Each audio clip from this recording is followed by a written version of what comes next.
Kung pamimiliin kayo, anong gusto nyo? Maging masaya o maging successful? Anong pipiliin?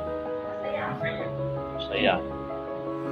Kung maging masaya o maging mayaman, anong pipiliin? Kung magpamimiliin kayo, maging masaya o maging sikat? Masaya.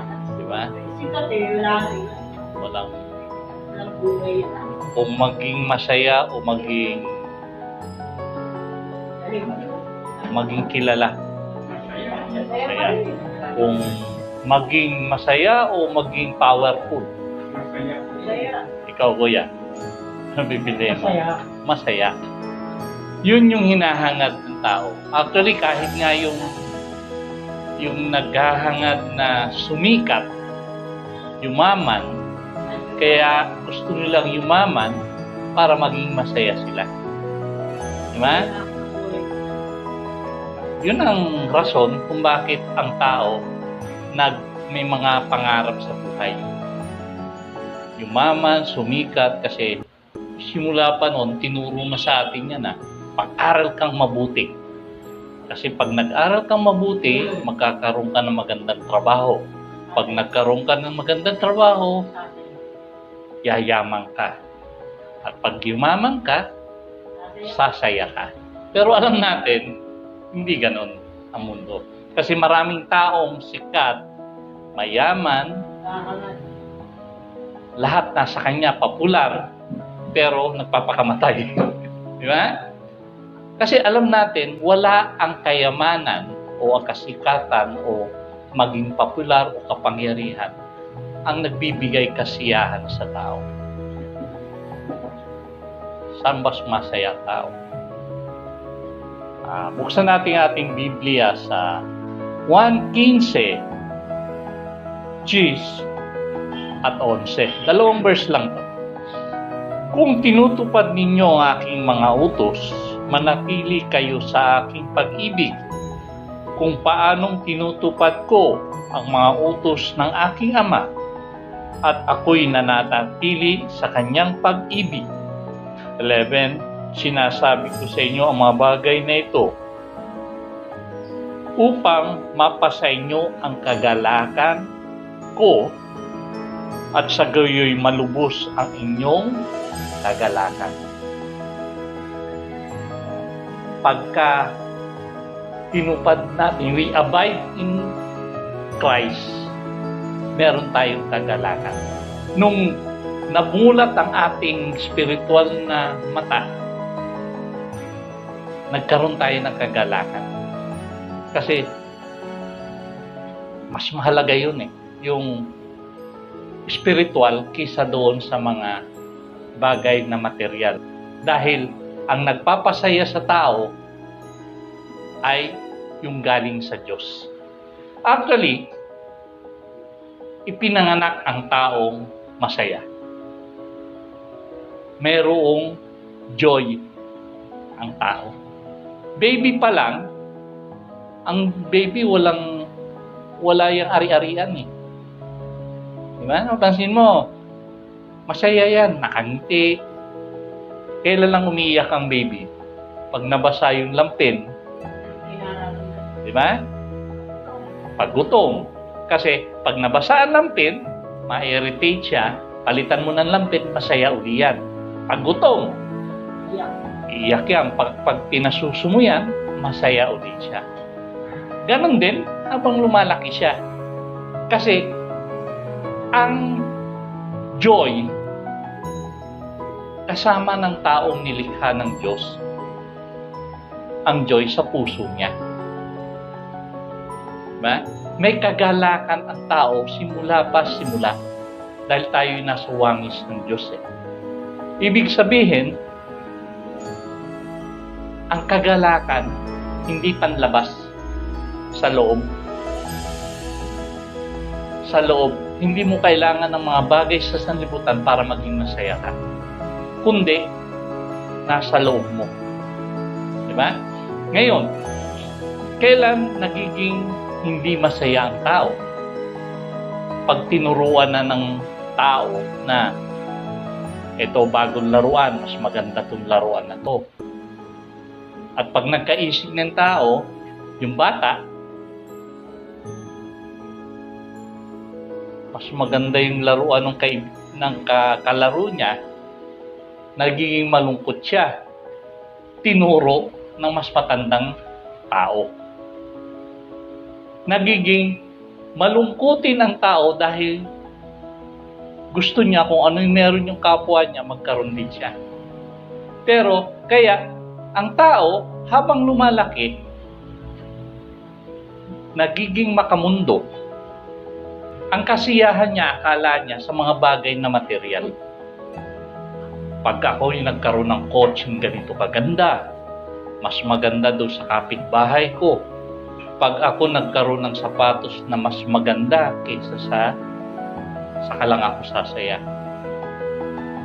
Pero alam natin, ang kasiyahan wala doon sa mga bagay-bagay. Kasi makakita ka ng tao sa squatter, bata sa squatter, bigyan mo lang ng isang mangkong lugaw, masaya na. Abot yung ngiti niya, abot ko na tenga na O, isang bata na putol ang isang paa, bigyan mo ng bagong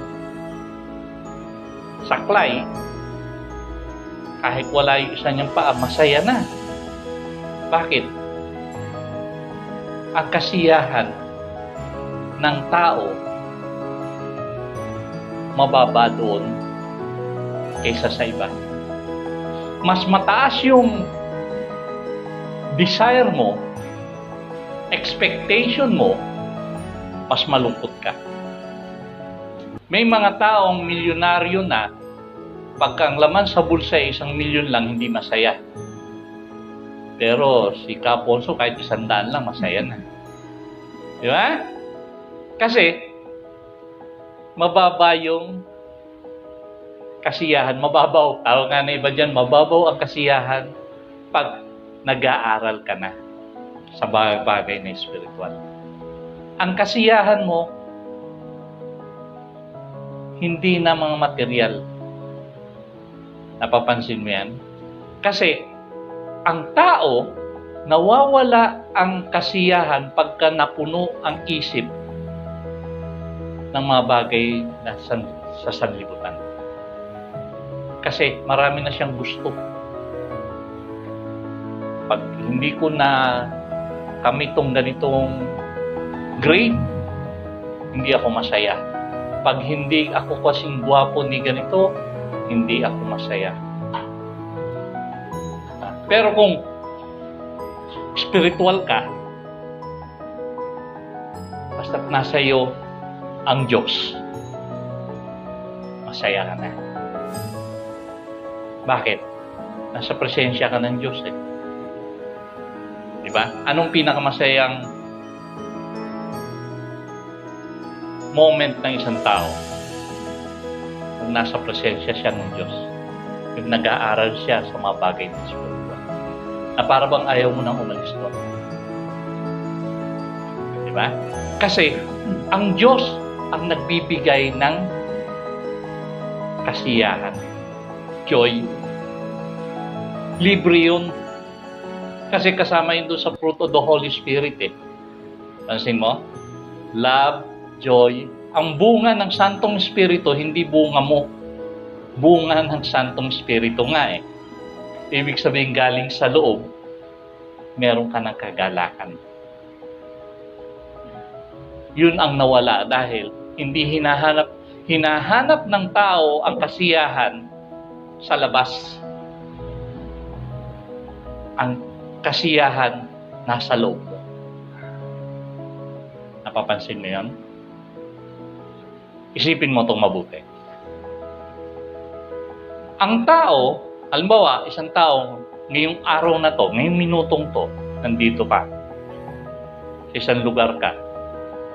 Ang isip niya, pwedeng nasa past,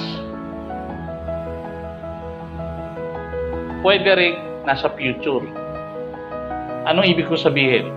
Pagka ang isip mo nasa past, dahil bombarded ka ng negatibong pag-iisip, Anong laging nasa isip mo? Halimbawa, nandito ka, nakikinig ka sa akin, pero ang isip mo, ang utak mo o ang pag-iisip mo ang diwa mo nasa past. Anong pumapasok sa isip mo? Mga negative. Ano? Yung guilt. Yung mga pinagagawa mong kasalanan mo. Malungkot ka. Ano pa? Yung unforgiving. Yung galit. Pwede ngayong nandito ka, pero ang nasa isip mo, nasa past, yung mga galit mo, yung ginawa ng kapwa mo sa'yo, hindi ka masaya. Kasi, pwedeng ang katawan mo nandito, pero ang isip mo, diwa mo, nasa past. Kaya, hindi ka masaya ngayon. Diba? Pwede naman, shame. Yung mga kahihiyan mo, nasa isip mo lagi. Ang dami kong kahihiyang ginawa. Past din yun Kasi, ang tao laging iniisip puro negatibo ng past. Kung hindi man negatibo ng past, future naman na negatibo rin. Ano naman yun? Fear. Paano na ako nito pagtanda ko? Paano na ako nito pagka ako ay mamaya? May kakainin pa ba ako? Ang dami nating fear sa future. Diba? Kaya, kahit nandito ka ngayon, hindi ka masaya dahil puro future yung iniisip mo, puro fear, ano pa? Anger, worry, and puro future naman yun. Pero, kung iisipin mo, ang present, ito ngayon Nag-aaral ka ng salita ng Diyos. Masaya ka dapat Kung ang isip mo nasa ngayon, enough yun ngayon Ano kung ibig sabihin? Satisfied ka ba ngayon? May damit ka ba ngayon? Diba? May damit. Gutom ka ba ngayon? Hindi. O kung siguro man, hindi gutom ka ng konti, pero hindi ka mamamatay sa konti mong gutom. Enough yung ngayon at masaya ka ngayon. Kung ang focus mo ngayon na nasa presensya ka ng Diyos. Kaya nga sabi ng Panginoon doon kung you abide in me and my word abide in you and the love of God abide in you, yung kagalakan ni Kristo, meron ka rin nun. Diba? Dahil bakit? Si Kristo nasa atin. Huwag mong hanapin ang saya sa labas. Hanapin mo ang saya sa loob mo. Pansinin niyo yun? Kasi ang bunga ng ulitin ko, ang bunga ng Santong Espiritu, isa sa mga bunga ng Santong Espiritu, kagalakan. Pag-ibig, kagalakan, kapayapaan, di ba? Kasama yun. Hindi pinaghihirapan yun. Talagang ibinigay na ng Diyos yun. Kaya lang, ang lalagyan nga ng tao, isang banga ang lalagyan ng tao, pinuno na natin ng negative. Worry, fear, guilt, unforgiving, anger, ano pa? Judging, ano pa? Lahat pinuno na natin. O paano pa magkakaroon ng kagalakan? Pride, di ba? Unsatisfied, di ba? Puno na, parang banga. Pinuno mo na ng bato na puro negatibo, kahit merong kagalakan yung nandun, hindi na makita. Parang damit mo. Nandiyan yung damit mo, kaya lang mo naalala na meron kang damit pag pinaalala ko sa'yo. Ang damit mo, Brad, puti. Ang pantalon mo, kulay blue. Pero alam mo, nandiyan yan. Obvious yan, meron kang pantalon. Pero pag ngayon, aware ka. O nga, nakamaong ako ngayon nga. The same din sa kapayapaan at kagalakan. Meron ka yan.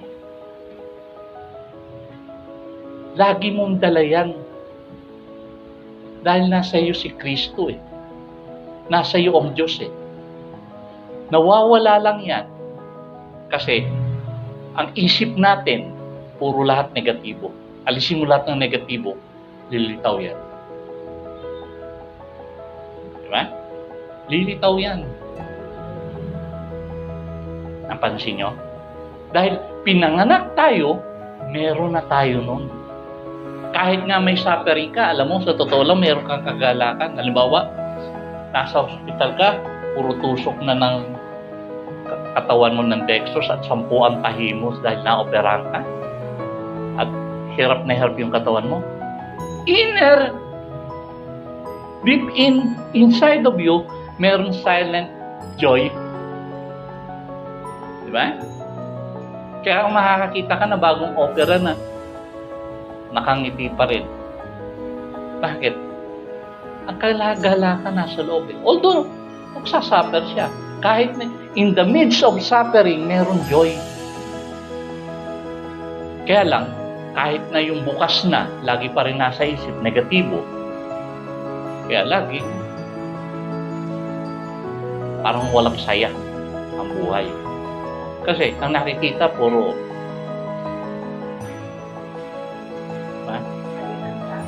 na hindi nasasatisfy.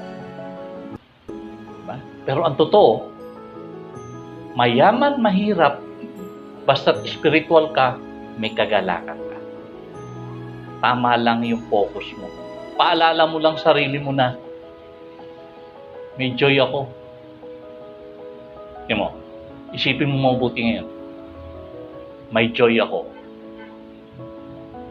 Lahat ng negative thoughts ko, aalisin ko.